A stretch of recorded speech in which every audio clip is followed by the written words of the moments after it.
Guangzhou, once a bustling city and the heart of China's top manufacturing region, is now in a state of almost unrecognizable decline. Bustling streets and once crowded shopping malls are deserted. The region's once powerful economy is facing challenges ranging from a slump in manufacturing to widespread business closures. Guangzhou, once a symbol of development, is now left with only traces of its glory days. Let's explore this issue in today's China in Focus program. What are you doing here? Today I came to visit my factory again. I built this factory in April 2015. Last year it went bankrupt, and I didn't have the courage to return and look at the old factory. At its peak, I had more than 20,000 square meters here. This was the old Guangzhou production base, where more than 380 people worked. The journey was not easy. This is also where I started my business in Xi'an, Guangzhou. This is where I made the most money. It's really heartbreaking. Anyway, now that everything is bankrupt, there's no point in saying anything. I just want to go back and see the old factory, where there were dreams, where there was effort. The current situation in Guangzhou, you may not believe it after hearing it. Many large companies are cutting staff, and layoffs are happening everywhere. Many small companies are on the brink of bankruptcy and are losing money. Every day, I see many business owners with credit reports, either bad credit, wasteful spending, or debt. Many physical stores are trying to survive, but only a few are actually making money, like Starbucks or KFC. Inside, there are many middle-aged people pretending to go to work. The real estate industry and related sectors are even worse. Houses cannot be sold, and only state-owned enterprises buy land. They hold land but have nothing to do with it. The construction industry is even worse. In the secondary housing market, unless sellers take a huge loss, no one will even come to see the house. Many people even have to tear down old walls to patch up debts, struggling to stay afloat. To keep their businesses running, they max out credit cards, borrow from small lenders, and take out online loans. It's not that people don't dare to spend. They simply have no money to spend. I ran away. I brought a watch worth more than 100,000 yuan, a shirt worth more than 10,000 yuan, and 25,000 yuan in cash. I ran away. If your life is difficult, stop and listen to my story. You will definitely feel something. 3 years ago, I was a billionaire, a famous local businessman, and the chairman of Chenlin Group. Unfortunately, today, I appear before you as a failure. Now, I am no longer glamorous. I have sold all my assets, but still owe tens of millions of yuan. In the past 3 years, I have never experienced life as difficult as this. I cannot bear the debt collection from creditors, but the worst thing is that I cannot bear the passing of my parents. As a boss of the 8X generation, I once had a golden age. I owned many companies, a private factory of more than 20,000 square meters in Foshan, a mold factory of more than 6,000 square meters in Shenzhen, and an e-commerce base of more than 7,000 square meters in Guangzhou. But I destroyed them all with my own hands. After returning to Guangzhou after the Chinese New Year, I no longer go out for a walk at night. Today, after dinner, I took my child out for a walk. When I passed a residential area, I found that many shops were closed. I remember a few years ago when I moved here. This area was very busy, day and night, especially at night. There used to be many night food stalls in this area. But now, it's the same as the night market. Many shops are closed, quiet, and empty. This street is really deserted. Do people no longer eat late-night food? No longer go out for a walk at night? There are almost no people walking around. Even the big restaurants near the main street have closed. Small eateries and nail salons have also closed. Is business really that difficult this year? Jobs are hard to find, and running a business is not easy. Has everyone gone back to their hometowns to seek opportunities? No, it's just really too difficult now. You may not believe the current situation in Guangzhou. Look at how many shops have closed. Many businesses are cutting salaries and revenue. Small companies are losing money or are financially unstable. Many factories in this city shut down.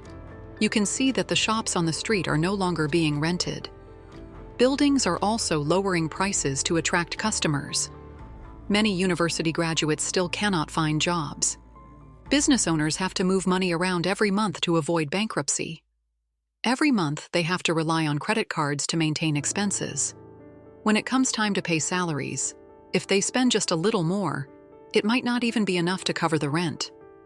Nowadays, it's not that people don't want to spend, it's that they have no money in their pockets. For young people today, having no savings or debt is already considered good. Even the lending industry is struggling. You see, even though the pandemic has been over for a long time, why is everything getting more and more difficult? So now, no one really spends money lavishly anymore. We have to learn to save. Everyone, look at why the Panyu area in Guangzhou is so deserted. Most of the shops are closed, and there are few people walking down the street. I remember when I was in high school and came here, this area was very bustling. Now most of the shops are closed, and there is no one walking down the street. Maybe business is not going well anymore. I wonder if the economic recession has caused people to migrate to other cities. In addition, the Wanbei area, which is Wanda Panyu, might have attracted people since almost every area has a Wanda center. Look, many shops are closed, and there are very few people walking down the street, nothing like before. In 2013 and 2014, oh my God, it was really crowded, but now... Also, if you go outside the downtown area without any work, almost no one comes here. Now I see that many companies are the same. There are very few job openings here. In 2024, China's economic situation is worsening, and many companies and factories have to close early or send workers home for a long Lunar New Year holiday. Recently, at the intersection of Xi'an, the situation is not looking good. The once beautiful street corners are now empty. This area used to be filled with clothing stores and high-end goods, but now most of them have become warehouses for men's clothing stores or product displays. Cheap clothing stores now dominate here, and many famous brands have disappeared. Previously, shop rents could go up to 12 million per month, but now they have dropped to an unbelievable level, down by 80%. Men's clothing stores are now renting at a very low price, only about 20% of what they used to be. A shop at number 95 on this street used to be Guangzhou's first ramen shop, with a rent of up to 50,000 at that time. But now it is only 2,000 to 3,000. This was once a very developed area with many famous merchants and large stores. However, the current situation is bleak. Many stores have closed, and real estate values have plummeted. The items here are mainly cheap, and almost no one buys them anymore. To show Guangzhou's decline, a vlogger took viewers on a tour of one of the busiest and most touristy streets in the city. The scene was heartbreaking. Hello everyone, I am Mu Shui. After many years, I came to Guangzhou's Xiajiulu pedestrian street again today. Seeing the scene before my eyes, I was really stunned. There were fewer people walking around, and the shops were all closed. Xiajiulu has completely changed. People often say that e-commerce has defeated traditional stores. In reality, it is due to the economic recession and the decline in the immigrant population. The sky-high rents became the last straw, pushing traditional stores into a difficult situation. This used to be a bustling area, attracting many tourists and shoppers. Seeing the current state, one cannot help but feel regretful. This is Guangzhou's Wanda Bun Street, which was once lively but is now struggling. Most of the shops here are closed or rented out. Although this street used to be crowded, now the number of people passing by is no more than 10. Many stores, despite cutting prices in half, still cannot find tenants. Doing business this year is really tough. There are even stores that once cost millions to buy, but now they can only be rented at very low prices. Yet still, no one is interested. A restaurant owner in Guangzhou lamented the hardships he has faced over the past 2 years. He even said that business in 2024 will be more difficult than during the 2 years of the pandemic. Guangzhou has become so quiet now. Before, I could earn 2 to 3 days' wages in a single day, but now I only make a few hundred yuan a day. Where have all the people gone? Don't they need to eat? I don't know if you've noticed, but business this year is even harder than during the 3 years of the pandemic.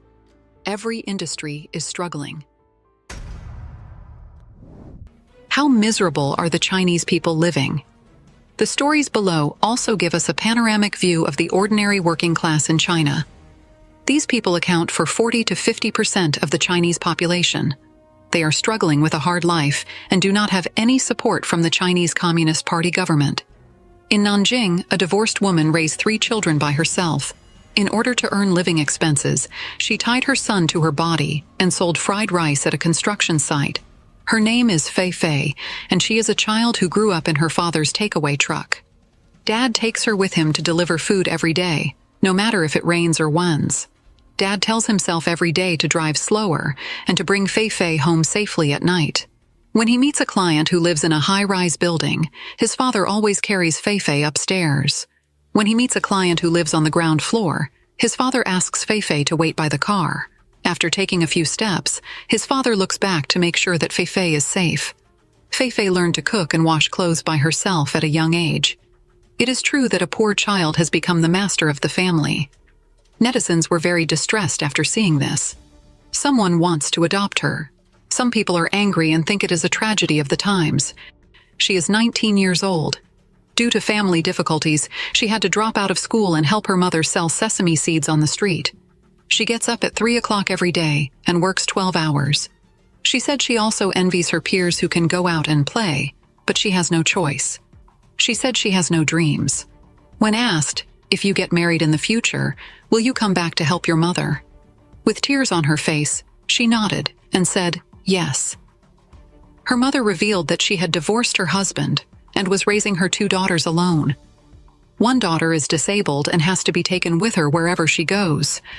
She said that her daughter feels distressed when she comes out to work at such a young age, but she has to do whatever she can to help her. Her only wish is to raise her 2 daughters. Difficult living conditions are not the biggest difficulty for these people struggling at the bottom.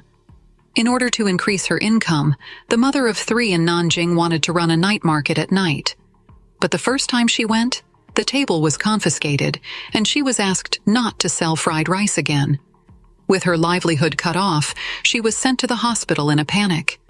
The poor child cried loudly as he watched his mother being carried away. China's economy is sluggish, and many people are in trouble and struggling to survive. A large number of college students are unemployed after graduation and live on the streets. Many young women even sleep in bridge caves, but are evicted. The most realistic scenes of the Chinese people's survival make people cry.